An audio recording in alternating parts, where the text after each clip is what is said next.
제가 중학교 때인가 고등학교 때인가 이렇게 시들을 거의 다 잊어버렸지만은 그 중에 이렇게 계속 생각나는 시가 하나 있습니다. 그래서 그 시는 미국의 유명한 시인인 로버트 프로스트라는 사람이 쓴 가지 않은 길 이런 시입니다. 여러분들도 한두 번 들어봤던 그런 시일 것 같습니다. 제가 한번 읽어보겠습니다. 단풍 든 숲 속에 두 갈래 길이 있었습니다. 몸이 하나니 두 길을 가지 못하는 것을 안타까워하며 한참을 서서 낮은 숲으로 꺾여 내려가는 한쪽 길을 멀리 끝까지 바라다 보았습니다. 그리고 다른 길을 택했습니다. 똑같이 아름답고 아마 더 걸어야 될 길이라 생각했지요. 풀이 무성하고 발길을 부르는 듯 했으니까요. 그 길도 걷다 보면 지나간 자치가 두 길을 거의 같도록 하겠지만요. 그날 아침 두 길은 똑같이 놓여 있었고 낙엽 위로는 아무런 발자국도 없었습니다. 나는 한쪽 길은 훗날을 위해 남겨놓았습니다. 길이란 이어져 있어 계속 가야만 한다는 걸 알기에 다시 돌아올 수 없을 거라 여기면서요. 오랜 세월이 지난 후 어디에선가 나는 한숨 지으며 이야기할 것입니다. 숲속에 두 갈래의 길이 있었고 나는 사람들이 적게 간 길을 택했다고, 그리고 그것이 내 모든 것을 바꾸어 놓았다고. 이런 시입니다. 이렇게 들으시면서 우리 인생의 이 길이 여러 길이 있잖아요. 근데 우리가 선택한 어떤 길을 걸어가면 다른 길은 걸어갈 수가 없습니다. 시간은 자꾸 앞으로 흘러가기 때문에 되돌아와서 그 길을 또 걸을 수가 없습니다. 그래서 우리가 지나온 생을 자꾸 돌이켜보면 내가 걸었던 이 길이 맞는 것인가, 내가 그 시절에 그 길을 선택했더라면 또 어떻게 변했을까, 이런 걸 많이 생각해 볼 수 있을 거예요.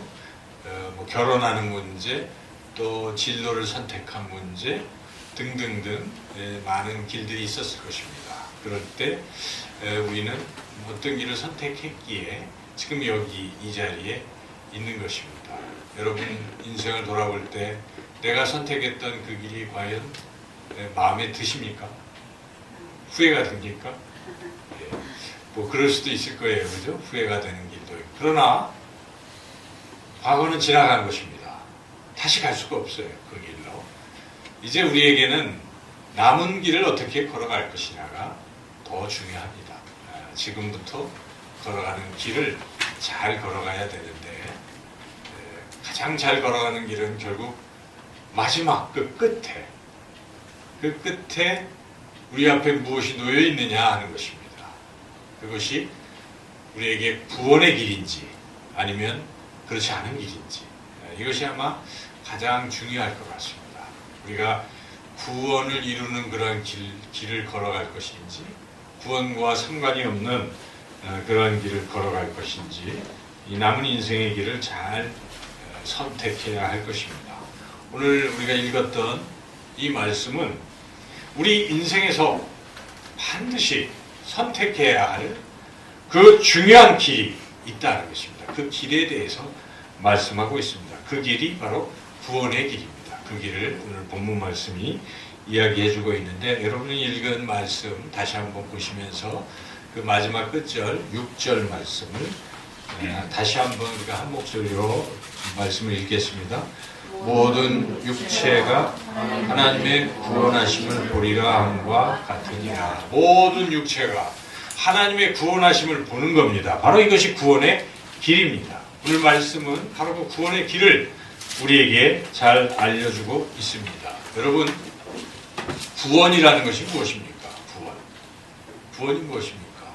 구원은 어딘가 이렇게 푹 빠져 있거나 위기에 처해 있는데 거기서 이렇게 건짐받는 것이 구원받는 것 아니겠습니까? 그래서 여러분들이 어떤 질병 가운데 있을 때 질병에서 치료가 된 것은 지금 질병에서 건짐받은 것이죠. 구원받은 것이죠. 또는 어떤 사업상 부도가 났거나 너무나 깊은 수렁에 빠져 있고 도저히 헤어날 길이 없고 어려웠는데 이게 해결이 된 거예요.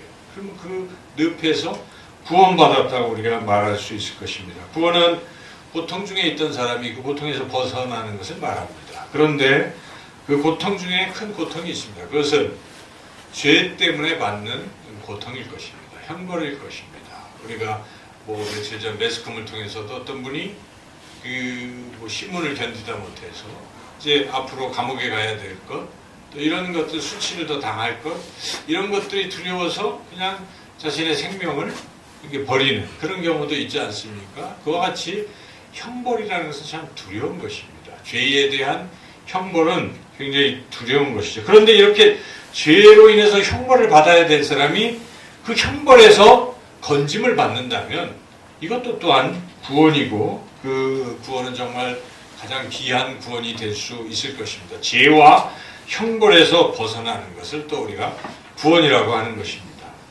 구원은 그 무엇보다도 죽게 된 사람이 죽음에서 건짐받는 것을 구원이라고 합니다. 여러분, 물속에 빠져서 허우적대다가 이제 더 이상 살 가망이 없는데 누군가가 나를 그 물에서 이렇게 빼서 살려준다면 이걸 우리가 구원이라고 하는 것이죠. 구원은 그런 것입니다. 죄와 또 형벌과 죽음에서 벗어나는 것, 고통에서 벗어나는 것, 이것을 구원이라고 하는 것이죠. 이 구원은 과연 어떻게 이루어지는 것인가? 오늘 이 말씀 속에 구원이 어떻게 이루어지는지 그 길을 우리에게 분명히 보여주고 있습니다. 첫째로 구원은 세상의 힘이나 또 세상의 어떤 종교를 통해서 얻어지는 것이 아니고 오직 하나님에 의해서 이루어진다는 사실입니다. 여러분, 오늘 말씀의 1절, 2절 말씀을 한번 깊이 생각하면서 같이 한번 읽어보겠습니다. 1절, 2절 말씀 시작. 디베리오 황제가 통치한 지 15해 곧 본디오 빌라도가 유대의 총독으로 헤롯의 갈릴리의 분봉왕으로 그 동생 빌립이 이두레와 드라고니 지방의 분봉왕으로 루사니아가 아빌레네의 분봉왕으로 안나스와 가야바가 대제사장으로 있을 때에 하나님의 말씀이 빈들에서 사가랴의 아들 요한에게 임한지라.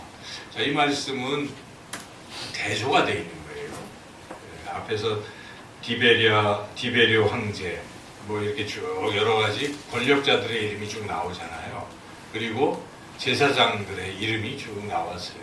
이런 이름들이 쭉 나오면서 세례요한이 나왔습니다. 근데 세례요한은 지금 왕궁에 있는 게 아니라 어디 있습니까? 빈들에 있어요. 빈들에. 그런데 하나님의 말씀이 어디에 임했습니까? 왕궁에 임한 것이 아닙니다. 제사장에 임한 것도 아닙니다. 빈들에 있는 세례요한에게 임한 것이죠. 그래서 이 세례 요한을 통해서 지금 말씀이 선포되고 예수님이 오실 길이 선포돼서 결국 구원이 우리에게 이르게 된 것을 알리는 것인데, 하나님은 누구를 택하시고 세례 요한을 택하셔서 그리고 구원을 이루신 것이죠. 그래서 하나님은 세상의 권력 또 세상의 종교를 통해서 우리를 구원의 길로 인도하시는 것이 아니다 하는 것을 지금 보여주시는 것입니다. 여러분, 구원은 세상의 권력에 의해서 이루어지는 것이 아닙니다. 이때 당시는 그런 상황에 여기 디베리우스 황제, 로마의 티베리우스 황제를 말하는 것입니다. 그래서 이 시기는 주전 한 20몇 년부터 시작해서 주후 180년에 1세기, 2세기의 이 기간이에요. 당시에 로마 시대를 팍스 로마나라는 그런 이름을 붙입니다. 그래서 영어로 한다면 피스 오브 롬입니다. 그러니까 로마의 시대입니다. 로마 시대. 로마의 평화라는 것입니다. 로마의 평화 시대라는 것이죠. 결국 세상의 평화는 로마가 가져왔다 하는 그런 뜻입니다. 실제로 그 시대는 그야말로 태평성대였습니다. 전쟁이 별로 없었어요. 그 뒤에 막 전쟁이 많았는데 이 시기에는 그 전쟁이 별로 없었어요. 그래서 이 시대에 로마가 평화를 가져왔다고 그렇게 주장합니다. 그렇지만 그 내면을 분석을 해보면 로마인들에게는, 로마의 권력자들에게는 평화였습니다. 왜냐하면 그들이 가진 힘과 무력으로 다른 식민지 국가들을 제압을 했습니다. 그래서 감히 식민지 국가들이 반란을 못 일으켰어요. 그러나 그것을 제압하는 과정에서 속국에 있는 식민지 국가에 있는 백성들은 어떠했겠습니까? 그들이 진정한 평화를 누렸겠습니까? 그렇지 않습니다. 오히려 더 큰 압제 속에서 고통 속에 있었던 것입니다. 그래서 힘 있는 자들에게는 그것이 평화, 그러나 힘없고 나약한 이들에게는 그것이 더 큰 고통과 아픔인 것이죠. 그래서 그 로마가 평화를 가져왔다는 것은 진리가 아닌 것이죠. 이 시대에 그렇게 세상의 권력이 평화를 주는 게 아니다 하는 것을 성경은 우리에게 말씀하고 있습니다. 우리가 오늘 이 시대를 생각해 보면 이 시대는 그 로마가 미국이라고 볼 수가 있어요. 여러분, 미국이 세계에서 가장 힘이 셉니다. 그렇죠? 어디서든지 미국이 있으면 꼼짝 못하는 거예요. 미국이 있어서 어찌 보면 평화가 유지되는 경우가 많습니다. 물론 그것에 반발해서 테러를 일으키고 그런 부분들이 갈등들이 있지만 표면적으로는 미국이 있어서 세계의 질서가 유지되는 경향도 없지 않습니다. 동북아도 마찬가지 아닙니까? 미국이 만약 여기서 철수하면 어떻게 될까요? 대한민국은 아마 풍전등화와 같은 그러한 것을 겪게 될 것입니다. 중국이나 러시아가 강대국이기 때문에 우리는 어차피 지정학적으로 그 강대국에 눌릴 수밖에 없어요. 그들이 뭐 계속 압박을 하면 뭐 할 수가 없겠죠. 그래서 사람들은 미군이 철군하면 안 된다고 생각하는 것이죠. 맞는 얘기죠. 미군이 철군하면 우리가 위태해지기 때문에. 그러나 미국이 항상 우리를 위해서 여기 주둔하겠습니까? 여러분 어떻게 생각하십니까? 미국은 미국의 이익을 위해서 여기 있는 것입니다. 세계를 제패하기 위해서 여기 동북아의 핵심 위치에 그들이 여기 주둔해 있는 것입니다. 그러면서도 자국의 이익을 위해서 우리에게 며칠 전에 뭐 나왔습니까? 2배 내라고 하지 않습니까? 주둔비 2배 내고 등등. 그리고 FAA인가요? 뭐 FTA도 협상할 때 이거 뭐 그렇잖아요. 그러니까 그들의 이익을 위해서 여기 있는 것이다 하는 것입니다. 그래서 우리가 미국이 우리에게 진정한 평화를 준다라고 말하기는 어려운 것이죠. 누가 평화를 주겠습니까? 하나님이 주시는 것입니다. 그래서 여러분 세상의 권력, 세상의 힘을 우리가 의지해서 어떤 평화를 얻으려고 하면 그것은 결국 영원성이 없는 것이고 무너지고 만다는 것입니다. 우리 인생에서도 진정한 평화를 누리려면 힘 있는 쪽에 붙는 게 아닙니다. 많은 사람들은 힘과 권력과 어떤 이런 것에 붙으면 평화를 누리고 또 어떤 이익을 얻는다고 생각하는데 꼭 그런 게 아닌 것을 우리가 알아야 된다는 것이죠. 진정한 평화는 세상의 힘이 아니라 오직 전능하신 하나님으로부터 온다. 구원이 하나님으로부터 온다 하는 것을 오늘 본문은 우리에게 분명히 가르쳐 주는 것입니다. 두 번째로 세상의 종교가 과연 우리에게 진정한 평화를 주는 것인가? 여러분 본문에 안나스와 가야바가 대제사장으로 있을 때 이 말은 당시 유대교의 종교 지도자들이 이 유대를 종교적으로 뭘 이렇게 하고 있었다 하는 것이죠. 그들이 종교적 지도자였는데 그러나 실제로 그들이 이 이스라엘 백성들에게 진정한 구원과 평안을 준 게 아닙니다. 그들은 그들대로 종교적 기득권을 가지고 그 기득권을 고수하기 위해서 심지어 구원과 평화를 주러 오신 예수님을 십자가에 못 박기까지 했던 것입니다. 성경을 읽어보면 우리가 그걸 잘 알 수가 있죠. 그래서 당시에 그 종교적인 어떤 그런 힘이 이 백성들에게 진정한 평안과 구원을 준 것은 아니다 하는 것입니다. 오늘 우리가 이 시대에도 사람들은 평안을 얻어보려고 마음의 평안을 얻어보려고 여러 가지 것들을 종교적인 어떤 것들을 의지합니다. 예를 들어서 여러분 불안하면 어떻습니까? 미래가 불투명하고 미래에 어떻게 될 것을 좀 알고 싶고 그러면 어떻게 하십니까 여러분? 점을 칩니다. 점. 그렇죠? 이 기업가의 총수들도 점을 쳐요. 점을. 우리 기업이 어떻게 될까? 어떻게 하겠습니까? 점을 치는 거예요. 점을 쳐보고. 그리고 사람들은 아이고 내 운명이 어떻게 될까 불안하다. 미래가 불안하다. 내가 어떻게 될까 여러분? 일간 스포츠에 오늘의 운세를 또 봐요. 그래서 아이고 올해는 대박이네? 뭐 그러면서 기뻐해요. 그리고 그걸 믿어요. 사람들이 많이 그래요. 그래서 젊은이들은 타로 무슨 이런 있어요. 이 카드로 하는 점. 이런 점도 쳐보고 연인끼리 우리가 궁합이 맞나 틀리나 이런 것도 봐가면서 뭐 그러는 거예요. 근데 이러다가 점이 잘못 나왔을 때 어떻습니까? 점이 잘 나오면 그냥 기분 좋게 그 점대로 야 이제 하자 믿고 살겠지만 나쁘게 나오면 어떡합니까? 소위 이것을 이제 액땜을 해야 되는 거예요. 애분이 겹쳤다. 그러면 어떡합니까? 이걸 풀어야 돼요. 풀기 위해서 사람들은 뭘 합니까? 심지어 무당을 초청해서 한판 굿을 합니다. 굿, 이거 굉장히 비싸다면서요. 뭐 그런 굿도 하고 또는 어떤 사람은 돈이 없으면 부적 하나 주세요 해가지고 부적을 몸에다 붙이고 다니는 거예요. 그게 사람들이 평안을 얻는 방법입니다. 그러나 그것이 진정한 평안을 줄 수 있을까요? 또 여러분 어떤 사람들은 마음의 평안을 얻으려고 명상을 합니다. 요즘 요가가 유행하잖아요. 요가가 가만히 있으면 마음이 고요해지는 것 같고 평안해지는 것 같아요. 그래서 막 이렇게 자세를 취하고 앉아서 음악을 듣고 다 인도에서 온 거 아니겠어요? 그런 요가를 가지고 마음의 평안을 심지어 예수님을 믿는다고 하는 사람들도 거기를 벗어나지 않는 사람들도 간혹 있어요. 그런데 여러분 그것이 진정한 평안을 주는 것인가 우리가 생각해 봐야 되겠어요. 그리고 세상에 많은 종교들이 있습니다. 그 종교들이 과연 우리에게 진정한 평안과 구원을 주는 것인가? 세상의 종교들의 공통점이 있어요. 그것은 우리 인간의 노력으로 뭘 해보려고 하는 것입니다. 인간의 노력으로 한다는 것이 다 이해가 가요.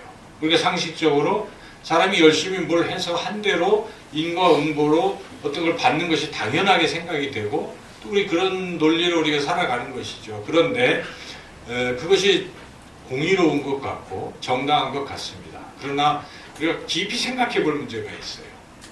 근데 그렇게 해서 과연 자기가 열심히 노력해서 얻을 수 있는 것인가? 우리가 인간이 열심히 노력해서 죄 없는 상태를 유지할 수 있는가? 뭐 이런 걸 우리가 생각해 봐야 돼요. 불가능하다는 것입니다.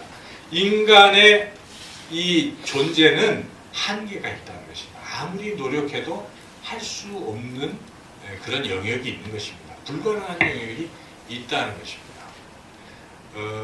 어젠가 그 중국에서 달나라 뭐 이거 띄웠잖아요. 뭐 1969년인가 아폴로 했으니까 11호니까 뒤져도 한참 뒤졌잖아요. 그런데도 이게 획기적인 것은 지금까지는 달 표면 앞에만 이렇게 탐사를 했던 것인데 뒤는 이게 막혀가지고 통신이 안 되는 거예요. 그래서 아무도 뒤를 탐사를 못했는데 중국인들이 머리를 써가지고 위성을 또 하나 띄워가지고 뒤쪽을 탐사하는 이걸 지금 이제 시도를 하는 것이죠. 그래서 그걸 성공하면 굉장히 또 과학적인 것을 입증하는 것이죠. 또 미국은 미국대로 화성에 지금 쏴가지고 화성의 소리를 지금 들었다고 막 또 기뻐하고 있습니다. 과학적인 굉장한 업적이고 발전인 것 같습니다. 그러나 제가 생각을 해봤어요. 이 우주는 얼마나 광대한 것인가? 여러분 우주가 얼마나 큰지 생각해 보셨습니까? 우리 지구가 있잖아요. 지구를 중심으로 수금주와 목토 천해명에서 태양 포함해서 태양계가 있는 것입니다. 태양계. 근데 이 태양계는 굉장히 큰 것임에도 불구하고 전 우주에 보면은 점에도 불과한 것입니다. 이 태양계가 또 모여서 한 은하를 이루는 것이고 또 은하가 또 은하단을 이루고 우주는 지금도 팽창하고 있다고 하는 거예요. 그러니까 그 끝은 정말 우리가 볼 수가 없고 가려면 이거는 뭐 몇 조 광년을 거쳐서 가도 못 가는 그렇게 생각해요. 그게 사실이잖아요. 과학자들이 그것을 사실이라고 망원경을 통해서 우리에게 이야기하는 것입니다. 여러분 이게 진리예요? 사실이에요?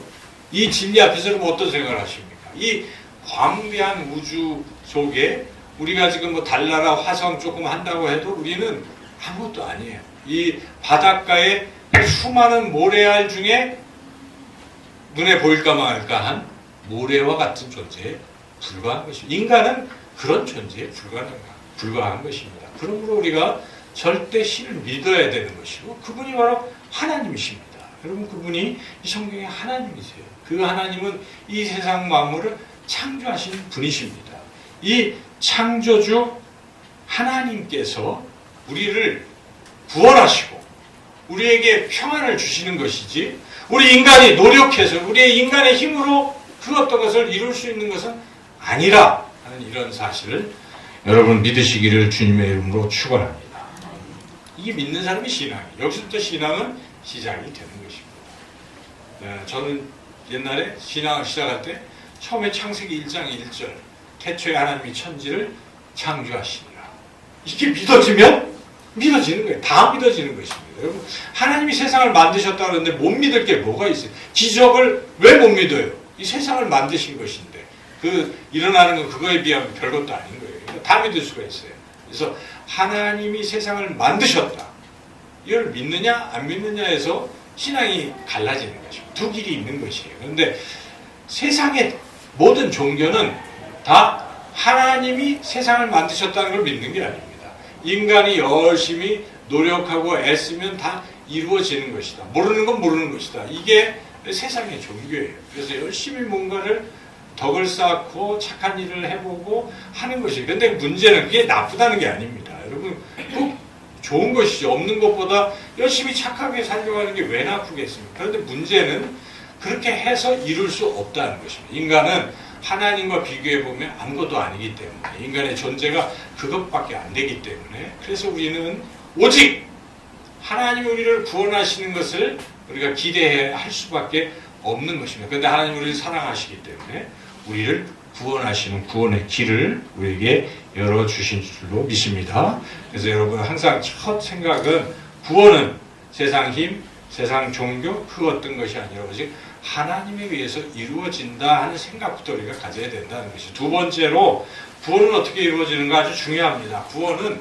죄사함을 통해서 이루어진다는 것입니다.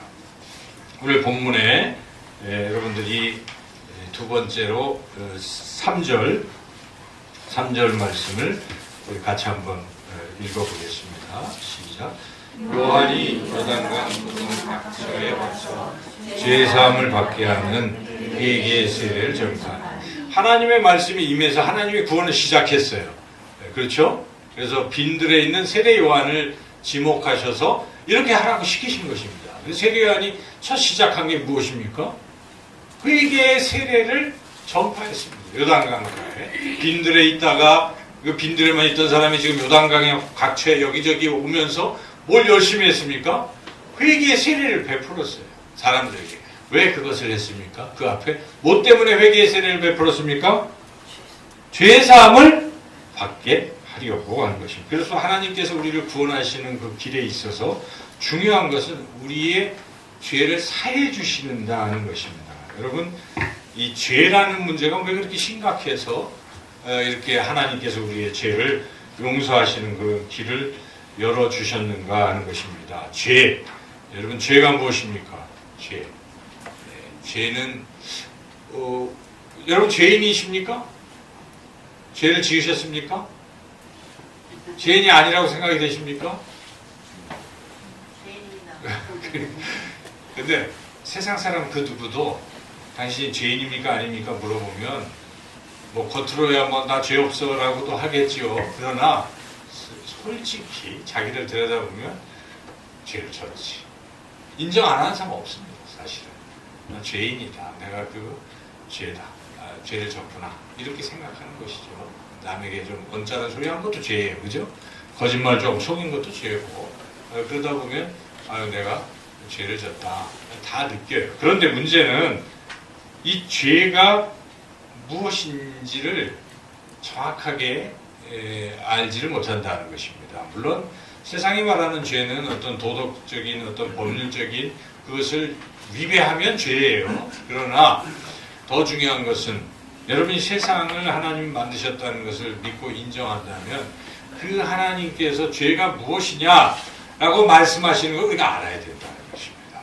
성경은 죄를 무엇이라고 말씀하시는 것입니까? 여러분 성경에서 죄는 무엇이라고 말하고 있습니까? 여러분 성경을 많이 읽으셨잖아요. 성경을 읽어볼 때 죄가 뭐다 이렇게 우리가 이해할 수 있겠습니까? 죄는 하마르티아라는 그 헬라어 그걸 쓰는 것인데 그 뜻이 관역에서 벗어나는 것을 말합니다. 그게 이제 죄예요. 관역에서 벗어났다. 내가 화를 쏘았는데 관역에서 벗어났다. 근데 그것이 성경에서 말하는 의미는 하나님의 목적이 있어요.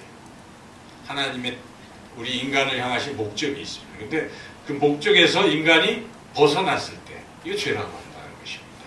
그래서 더 구체적으로 말씀드리면 하나님이 우리를 만드셨잖아요. 우리를 만드신 목적이 있습니다. 창조 목적이 있습니다. 그 창조 목적에서 벗어난 것을 죄라고 하는 것입니다. 하나님이 원하시는 것에서 벗어난 것을 죄라고 한다는 것이죠. 이렇게 따지면 여러분 하나님을 믿지 않는 것도 죄예요. 그래서 요한계시록 마지막에는 하나님 믿지 않는 것을 죄라고 하고 있습니다. 그래서 이 아담과 하와가 하나님이 원하시고 다 먹어라. 동산 중앙에 있는 그 생명나무 열매, 선과 악을 알게 하는 열매는 먹지 마라. 그러나 나머지는 다 먹어라라고 했는데 인간이 그렇게 하면 되는데 그거까지도 어떻게 해보려고 하나님이 하지 말라고 하는 것은 따먹은 게 죄가 시작한 것입니다. 죄의 출발이 거기 있는데 그 의도는 하나님의 계획을 벗어난 것입니다. 그래서 죄라는 것은 그런 것이에요. 여러분 요즘 회자되고 있는 동성애가 죄일까요? 죄가 아닐까요? 죄입니다. 다 여러분 죄라고 생각하시는데 죄라고 생각 안 하는 사람이 지금 대한민국에도 많아요. 데모하고 있고 또 미국의 종교계에서도 죄가 아니라고 얘기를 하는 것이죠. 우리는 어떤 관점으로 동성애가 죄일까? 다른 게 아니에요. 성경에 나와 있는데 죄라고 나와 있는데 그 본질은 하나님의 창조 질서에 위배된 거예요. 하나님은 남자와 여자를 만들어 주시고 남자와 여자가 결혼하게 하신 거예요. 그래서 땅에 충만하게 하시는 게 하나님의 목적이요 계획인데 그거를 그게 순리잖아요. 순리를 영리로 바꾼 것입니다. 자기들의 어떤 쾌락을 위해서. 그렇기 때문에 이 동성애는 우리는 성경적으로 볼 때 죄라고 말할 수 있어요. 그것은 하나님의 창조 목적에서 관역에서 벗어났기 때문에 죄다 하는 것입니다. 죄에 대한 정의를 우리가 이렇게 잘 분명히 알고 있어야 되고 그런데 이 죄를 지으면 어떻게 될까요? 여러분 죄를 지으면 어떻게 됩니까? 죄를 지으면 마음이 괴로운 사람도 있어요. 죄책감에 괴로워요. 근데 사람은 또 어떤 사람을 보니까 죄를 짓고도 느끼지를 못하는 그런 사람도 뜻밖에 있어요. 저도 그런 사람들을 봤는데 그걸 우리가 사이코패스라고 하는 거예요. 사이코패스는 죄책감이 없잖아요. 그러니까 뭐 또 자꾸 살인을 계속 반복해도 아무런 가책이 없는 거예요. 이게 죄책감이 없는 사람은 예외로 하고 보통 사람들은 죄를 지으면 죄책감이 생기죠. 그런데 그것보다 더 큰 벌이 본질적으로 죄는 하나님의 목적에서 이렇게 벗어나게 되면요. 그 결과는 하나님과 관계가 끊어집니다. 이게 죄의 무서운 결과인데 어떤 사람은 나는 하나님 믿지도 않는데 하나님과 아무런 관계도 없는데 끊어지면 좀 어때? 이런 생각을 할 수가 있어요. 근데 성경은 세상은 하나님이 다스리시는데 하나님 안에 통치 안에 들어가지 않는 영역은 악한 영의 지배를 받는 것이라고 말하고 있습니다. 그래서 우리가 죄를 지으면 하나님으로부터 멀어집니다. 관계가 결국 끊어집니다. 여러분 삶에서 느끼잖아요. 교회를 열심히 다니는 사람이 교회를 안 다녀요. 또 신앙생활에 별 재미가 없어요. 왜 그렇습니까? 이런저런 이유를 대수해서 교회가 나한테 섭섭하게 했고 또 뭐가 그렇고 다 그 일리가 있는데 본질적인 건 뭡니까? 내가 죄를 짓고 있기 때문입니다. 잘 따져보면 내가 죄를 짓고 있기 때문에 그래서 죄를 지으면 다른 것보다 하나님과 자꾸 멀어져요. 하나님 보기가 좀 민망해지고 싫어지고 나중에는 안 믿겨지고 그래서 결국은 하나님과 이게 떨어져 버리는 것입니다. 그래서 죄의 결과는 다른 게 아닙니다. 하나님과 멀어지고 끝내는 하나님과 관계가 끊어지는 것이. 그래서 이게 무서운 것입니다. 여러분 구원은 하나님 안에 있는 걸 말하는 거예요. 하나님 주시는 평안함과 기쁨과 이런 걸로 가득 차는 게 구원이라고 하는 것인데 죄를 지면 결국 관계가 끊어지고 마귀의 종이 되는 거예요. 그러다 보면 이제 마귀는 우리에게 뭘 줍니까? 근심을 줍니다. 염려를 줘요. 예.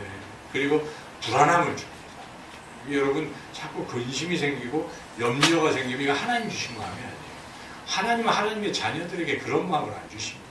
아무리 상황이 어려워도 다시 우리가 기도하면 하나님이 평안을 주십니다. 담대함을 주십니다. 믿음을 주십니다. 내가 너와 함께 하겠다. 걱정하지 마라. 내가 해결하겠다 하는 게 막 믿어지는 거예요. 그러니까 막 힘이 나는 것입니다.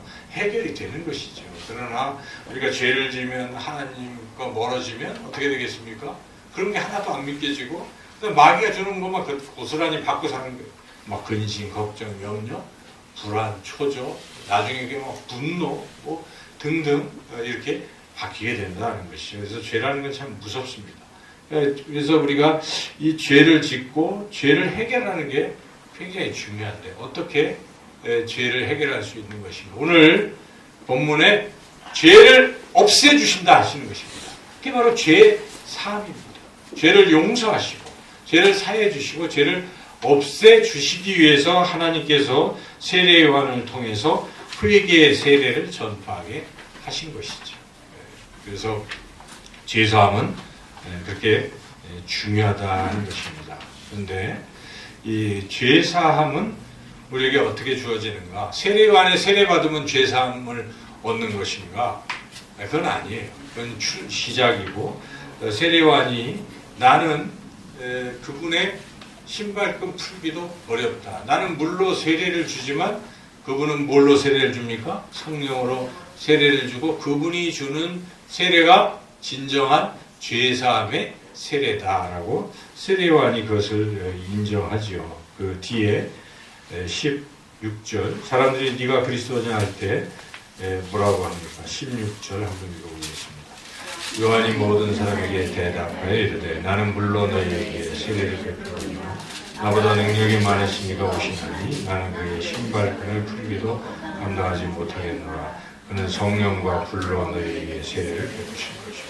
바로 그가 예수님을 말하는 것입니다. 그러면 세 번째로 구원은 예수 그리스도를 통해서 우리에게 오신다는 것입니다. 예수님을 통해서 구원이 오신다는 것입니다. 그래서 지금 우리 오늘 읽었던 이 말씀은 바로 예수님을 여기서는 주라고 표현했어요. 4절에 그래서 그가 오실 길, 그의 오실 길, 주의 길. 세례하는 걸 준비하는 사람에 불과한 것이고 그분이 오셔야 구원이 이루어진다는 것입니다. 그분이 오셔야 우리의 죄를 사할 수 있게 된다는 것입니다. 그래서 예수님이 이 땅에 오셨습니다. 그분이 오셔서 우리의 모든 죄를 다 짊어지시고 우리가 받아야 할 형벌을 십자가에서 대신 받으신 것입니다. 그리고 그 예수님을 믿는 사람, 그 예수님이 나의 죄를 짊어지고 십자가에서 죽으셨다는 사실을 믿는 사람은, 받아들이는 사람은 죄사함을 받게 된다는 것입니다. 우리는 이것을 은혜라고 하는 것입니다. 우리가 한 게 아무것도 없어요. 죄만 졌어요. 그런데 죄사함의 길을 열어주셔 하나님 우리를 불쌍히 여겨주셨습니다. 아무리 봐도 인간들이 스스로 깨끗하게 100% 깨끗하게 살 수가 없기 때문에 그렇다고 하나님이 죄 진 것대로 우리를 벌하고 끝장을 내실 것인가? 하나님은 그런 분이 아니시고 하나님은 사랑이시기 때문에 우리를 구원하시기 위해서 하나밖에 없는 외아들 예수님을 이 땅에 보내주신 거예요. 그래서 그분에게 우리의 모든 죄를 다 담당케 하시고 짊어지게 하시고 그분이 우리를 대신해서 그 고통, 십자가는요 고통입니다. 고통을 대신 받으신 것입니다. 아까 우리 도연이 세례교육 시키면서 그 부분을 같이 설명을 하면서 십자가는 이건 무슨 멋있는 게 아니라고 제가 거기 나와 있고 우리 같이 얘기했는데 십자가는 고통입니다. 십자가는 심판의 자리인 것입니다. 여러분 십자가 그게 뭡니까? 고통의 자리, 죄에 대한 대가예요. 십자가는 가장 무서운 형벌인 것입니다. 그때 당시에 가장 악질들을 처형하는 게 십자가였어요. 그런데 예수님이 십자가의 고통을 받으신 것입니다. 왜 예수님이 죄도 없으신데 그렇게 고통을 받으셨겠습니까? 그 이유는 딱 한 가지입니다. 우리의 죄 때문에 우리가 받아야 할 벌을 예수님께서 대신 받으신 것입니다. 그래서 예수님이 우리의 죄를 다 짊어지시고 십자가에서 고통당하심으로 우리의 죄는 우리가 받을 벌은 다 받은 것입니다. 그래서 우리는 죄사함을 받게 된 것입니다. 이것을 우리는 은혜라고 하는 것입니다. 우리가 한 것이 없이 하나님이 일방적으로 우리에게 베푸신 것을 우리는 은혜라고 하는 것입니다. 여러분, 은혜는 공짜 선물이라고도 말할 수 있는데, 이러한 공짜 선물이 우리에게 주어져 있어요. 하늘에서 공짜 선물들이 내리고 있습니다. 근데 문제는 이렇게 좋은 것인데 어떤 사람은 너무 쉬우니까 안 받아요. 거절해요. 근데 거절하는 것까지 하나님이 어떻게 하실 수는 없다는 것입니다. 그냥 겸손하게 주시는 것을 감사함으로 받아들이는 사람에게는 죄사함의 은혜가 임한다는 것입니다. 여러분, 예수 그리스도께서 여러분을 위해서 십자가에 여러분의 죄를 지으시고 십자가에서 죽으신 것을 믿으십니까? 아멘이라는 것은 그렇습니다고 인정하는 것입니다. 어떤 사람은 아멘을 안 할 수도 있어요. 그런데 아멘, 입으로 시인할 때 믿음이 생기는 것입니다.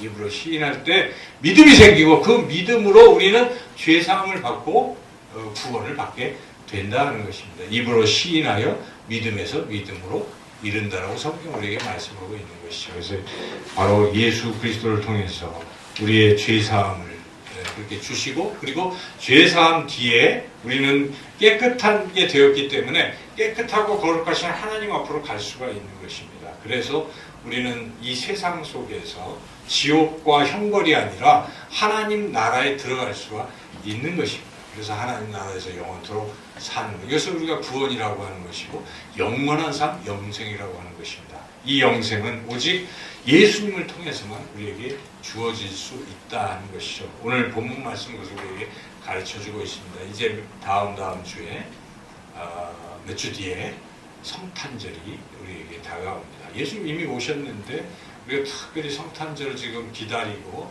한 주 한 주 말씀을 듣고 있는데, 여러분 이 기간 동안에 예수님이 어떤 분이신가, 예수님이 나를 얼마나 사랑하시는가, 예수님이 나를 위해 무엇을 하셨는가를 다시 한번 깊이 생각하시고 그 은혜를 감사하시고, 그리고 그 은혜를 누리시고, 또한 혹시나 또 이것을 아직 모르는 자녀들이나 가족이 있다면 이 사실을 알려주시고 성탄절에 함께 와서 하나님의 은혜에 감사하고 기뻐하는 저와 여러분 모두가 되시기를 주님의 이름으로 축원합니다.